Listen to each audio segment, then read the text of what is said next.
Ako si Akira. Hey, I'm Nick. Ako si JL. And we are BGYO! Hello!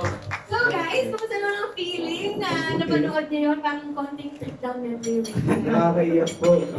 Kami naalala. Maalala mo lahat talaga. Yung mga pinagdaanan, tsaka yung mga achievements ng BGYO. Alam ko may sabihin. Huminga pa ng malalim. Nakakatuwa, ano kung pinapanood niyo, natatawa kayo dun sa mga ginagawa niyo. Mas yun eh, hindi siya nakakaiyak para sa kanila. Parang natatawa kayo kanina. Every, every clip, may mga naaalala kaming, siguro, yung mga funny moments din. So parang sa utak namin, bumabalik siya. Kaya natatawa kami. Tapos yung itsura din namin dati, sobrang layo. Sa itsura namin ngayon. Sobrang totoy namin sa ibang clip. So, nagulat kami na, ay, meron palang ganyan. Kaya pala. Wait, palakpakan naman natin yung mga nag-research ng clips na yan. Yes, thank you so much. Nag-ano kayo sila sa Google for that. Oo. Pero parang nakakapagbigay siya ng nostalgic na feeling. And for those who don't know, actually, I hosted your debut. Yes. January 29, 2021. Tama, no? Yes. With, I think, Sir MJ Felipe. Oo. So, dun kayo talaga ni-launch. Iba pa nga ang inyong parang totoy pa nga kayo. Pero Pandemic ngayon, pa nun, pandemic. oo, Walang pandemic pinanood. noon. Tapos parang grabe pinaghirapan nyo, pinagdaanan nyo, akala nyo hindi na kayo mag-debut. Tapos finally, ayun na, dumating na. So grabe talaga ang kanilang journey, guys. Pero sa ngayon, meron silang bagong EP. And it's self-titled, it's BGYO. So, yun yung pag-uusapan natin mamaya. Okay. So ngayon, let's open the floor for questions from our friends from the media. Are you guys excited? Yes. Oo. Pag-usapan natin Media ang ating friends from the media. Okay, let's start with our first question from Hannah Malorca of Inquirer.net. Ako yung magbabasa ng kanyang question. So, sabi niya, I noticed that your EP BGYO leans toward the members being more mature. Is BGYO ready to take on more mature concepts in their next releases?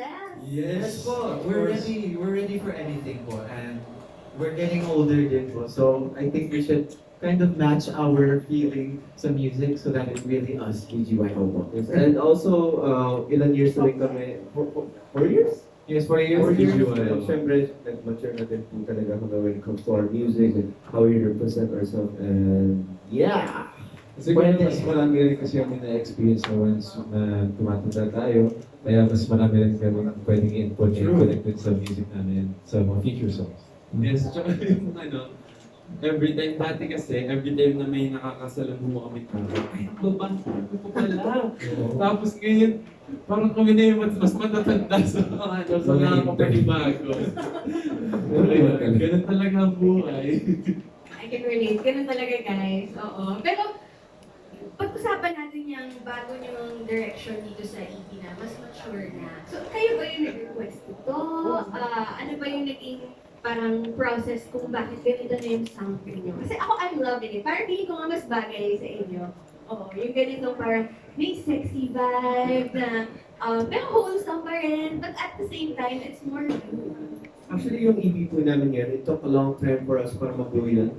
Actually, kinount na namin yung first year namin kasi we were trying to experiment kung anong sound yun. What would really work, and we felt very confident sa new sound namin this EP. Well, iba-ibang genre po siya, pero when you hear it, you can hear that distinct BGYO sound. So usually, before, when we release something po, meron kaming mga meetings, we have listening sessions, and batuhan lang ng ideas. Kasama po din yung label namin, yung BGYO management, and of course us. Kasi, mas maganda kung teamwork eh. Kasi at the same time, may mababato ka, pero at the same time din, mag-guide ka din. So, tulungan po talaga siya. And for this BGYO EP, I think, nag-trick lahat yung mga natutunan namin throughout the 4 years. 4 years na we were in this group. This one, regarding din sa leaning towards sa maturity ng BGYO, I think na agree kami lahat, even the management na it's time nga kasi nga we're getting older na natin. So it's time to be more mature, pero wholesome pa rin. Parang biglang hindi siya naging mature. We're getting more mature, tapos may nagagawin. Ang cute, oh. Pero yun nga, kita pa rin natin yung playful side nyo, hindi nawawala. And I think that's also one of the things that Aces love about you, di ba? Kahit na now you're gearing towards more mature roles. Ready for mature roles, direct, oo. Pero di ba, hindi pa rin nawawala yung playful side ng BGY. Yes po. Okay, now let's go to the next question of Hannah pa rin from Thank Inquirer you, Hannah. The members are active in other fields aside from BGYO. So aside from music, saan fields pa gusto ng members gumawa ng malaking impact? Oy! Hello. Mauna ka na. Ako po, open pa rin naman po ako sa theater arts. So, sana magkaroon ng project sa theater. Actually, si JL din. Kaya nag-theater kami before nasa tabing ilog. Yes, yun nga, i-refresh natin yung memories nila. So ano na yung mga naging experience mo? Ayun, first time namin mag-musical before 2023 3. Yes. or 4. Tabing ilog na musical. And we're still open to accept projects pa sa mga theater. Kaya sana magkaroon ng impact. Sana makapag-perform ulit and pagpasaya ng tao ulit sa theater arts. Yes, kayo yung naging Rovic, tama ba? Yes. Si John Lloyd Cruz. John Lloyd. Si JL na John Lloyd talaga in real life. Oo. So, congratulations doon. And looking forward to more theater projects. How about the others? Anong gusto niyo pang field na pasukin? Hala. Ano ba? Ano ba? Okay. Gaming. Gaming! Mga Okay. tournaments pwede. If may time. Ano-ano yung mga nilalaro mo ni? Counter-Strike, Valorant, ganun po. Mga first-person games po. Mga competitive games po. First-person shooting Yes, po. games. Okay. So why not? May mga Why ganun not po? Or cars? Racing? Pwede. Maybe in the future. Sana. Pwede. How about you, Nikki? Ako po kasi music po talaga yung ano ko eh. Ang hirap po eh. Siguro acting kasi ako naman po talaga nagturo sa kanya para mag-acting. So why not Coach Mickey pala. Coach Siya, coach naman. Actually, pagkapangan ako palang tinuturuan niya na ako. So, pwede naman acting pero music po talaga focus ko po. Oh, di ba nag-music production talaga kayo? Oh yes, Yeah. music Kasama rin sa Ayos. sa Davao. Kuya Aki. Sige, kwentuhan niyo naman Kuya kami. Aki and Mickey were the first ones to do music camp in Davao. That was in 2023. And lumabas dun sa music camp din is Trash and Divine from our latest EP. And abangan niyo. Pwede na ba Yes, that's Ayun. Ay!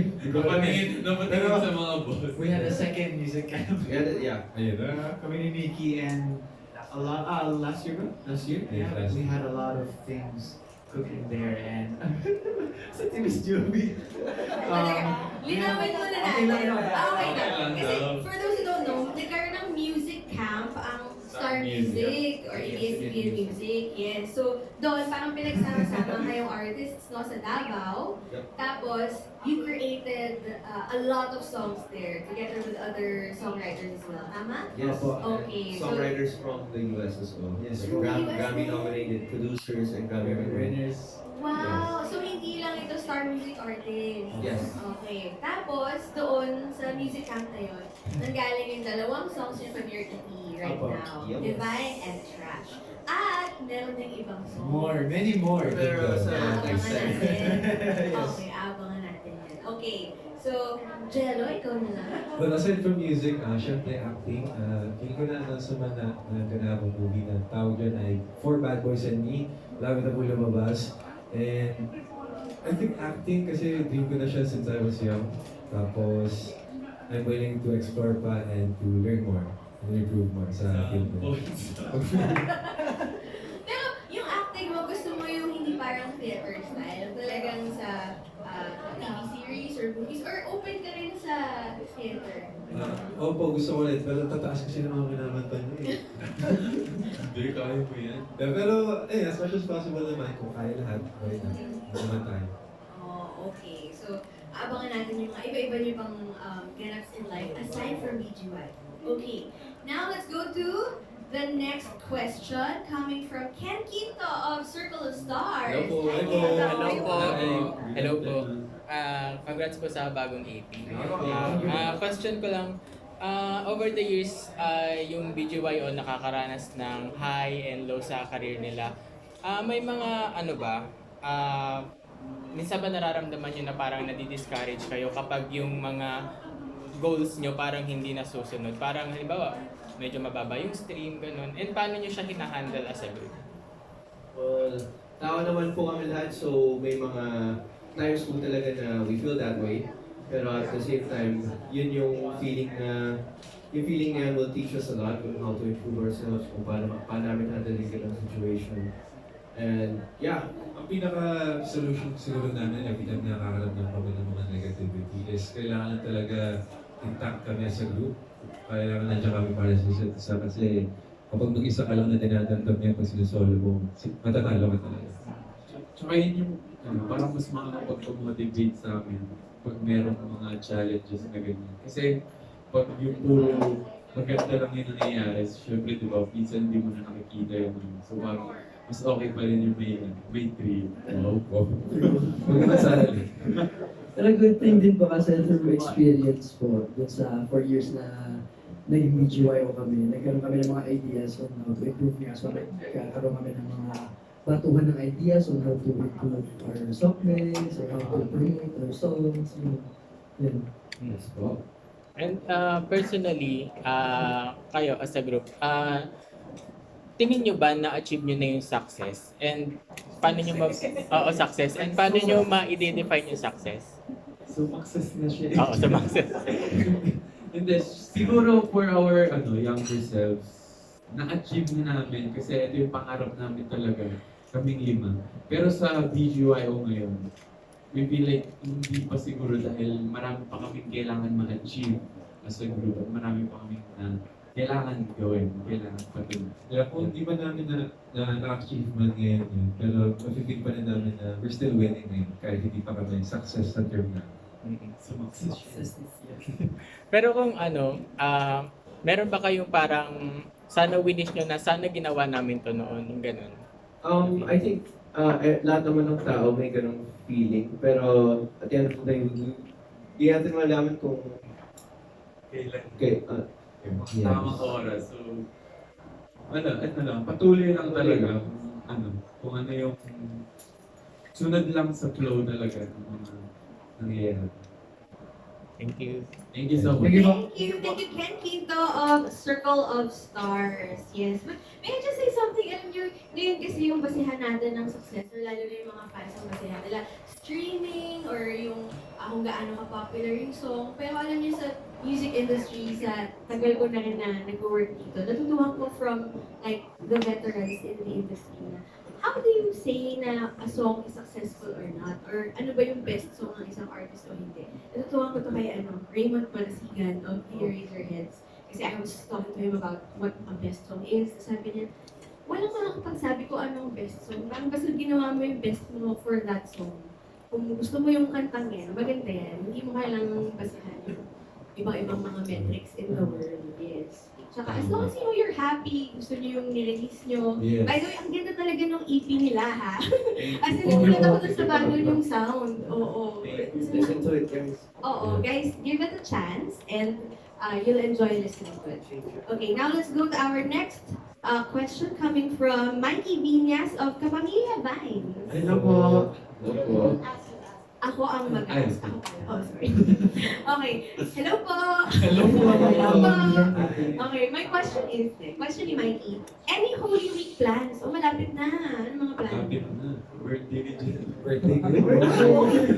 April 18 po. Birthday.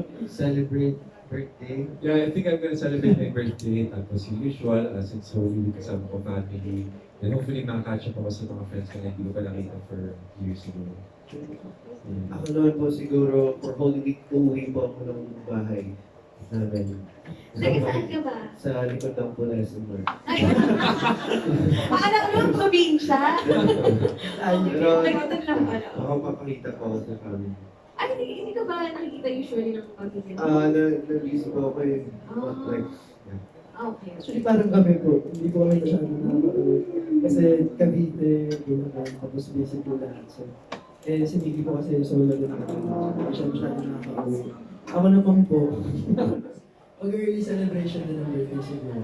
Yeah. Kasi sa 27 naman yung birthday ko, April. Golf, Tapos na yung work break. So baka may work, baka hindi mo ka-uwi. So, early celebration din ako. Ako, family, syempre family time po, maybe go to Cavite or Sa amin? Yeah. Ano? Canada. Cavite Welcome pala. ka lang. Cavite. And relax. Ganun po. Baka traffic po eh. So, Ano? pala, stay. Pahinga na lang natin. Mature na talaga sila. Ipagod na. Ipapahinga na lang namin to. Tito na. Very tito. Okay, Ed, ikaw. Kami nagpa-plan kami ng family ko mag-out of the country. Oh! Kasi yun yung hindi pa namin nagagawa together. So, sana mangyari siya. Or this year sana. And if hindi man, makalabas kami ng Cavite or somewhere sa Philippines. Yeah. Thank you. Ito naman ang kanyang second question. What are your summer goals this year? May ganun ba kayo? Summer goals. Usually yung summer namin, may work pa rin eh.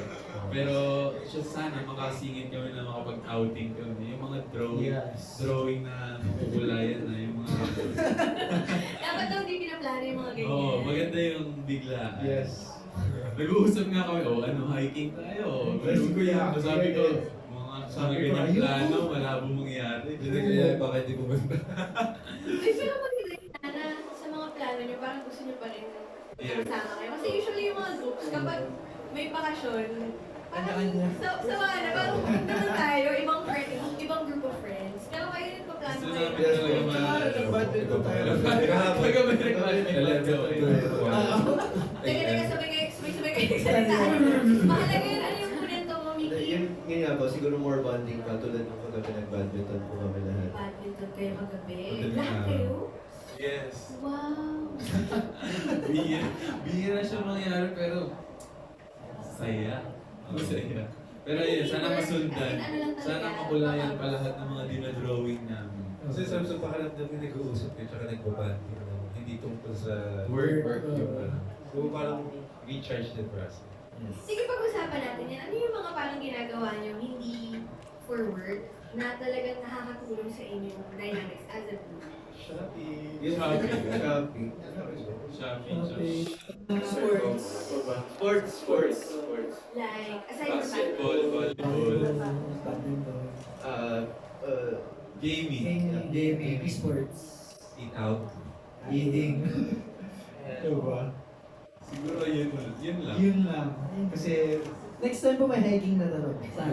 Sino ba yung mahilig mag-hike? si Kuya Aki. Pero hindi ko po, pinupush ko. Sabi ko, willing na ako mag-drive, magpuyat para makapunta kami sa bundok. Wala ka sinabing ganyan. Well, sinabi ko, sabi ko, basta pagdasal niyo ako. Tapos, kayo ayaw niyo mag-hike?